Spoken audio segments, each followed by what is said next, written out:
আন্তর্জাতিক অঙ্গনে নতুন করে উত্তেজনা ছড়িয়েছে যুক্তরাষ্ট্র ও ইরানকে ঘিরে। যুক্তরাষ্ট্রের প্রেসিডেন্ট ডোনাল্ড ট্রাম্প নতুন করে আলোচনার ঘোষণা দিলেও এতে অংশ নিচ্ছে না ইরান। ফলে সম্ভাব্য কূটনৈতিক সমাধান নিয়ে অনিশ্চয়তা আরও গভীর হয়েছে। বিস্তারিত ডেস্ক রিপোর্টে।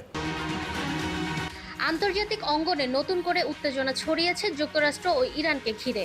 যুক্তরাষ্ট্রের প্রেসিডেন্ট ডোনাল্ড ট্রাম্প নতুন করে আলোচনার ঘোষণা দিলেও এতে অংশ নিচ্ছে না ইরান। ফলে সম্ভাব্য কূটনৈতিক সমাধান নিয়ে অনিশ্চয়তা আরও গভীর হয়েছে। রোববার সামাজিক যোগাযোগ মাধ্যম ট্রুথ সোশ্যালে দেওয়া এক পোস্টে ট্রাম্প জানান, ইরানের সঙ্গে দ্বিতীয় দফার আলোচনা অনুষ্ঠিত হতে যাচ্ছে। তিনি বলেন, যুক্তরাষ্ট্রের প্রতিনিধিরা আলোচনায় অংশ নিতে ইসলামাবাদ যাচ্ছেন এবং সোমবার সন্ধ্যায় সেখানে পৌঁছানোর কথা রয়েছে।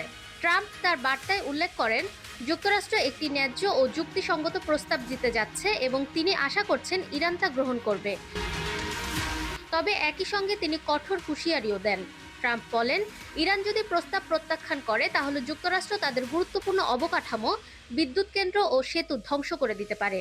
তার এমন মন্তব্য আন্তর্জাতিক মহলে নতুন করে উদ্বেগ তৈরি করেছে। তবে যুক্তরাষ্ট্রের এই ঘোষণার পরপরই ইরান স্পষ্ট করে দিয়েছে তারা এই আলোচনায় অংশ নিচ্ছে না।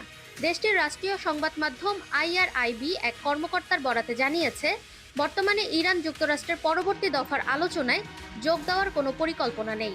ইরানের পক্ষ থেকে স্পষ্ট করে বলা হয়েছে, যুক্তরাষ্ট্র যদি সত্যি আলোচনায় আগ্রহী হয় তাহলে আগে তাদের আরোপিত নৌ অবরোধ তুলে নিতে হবে।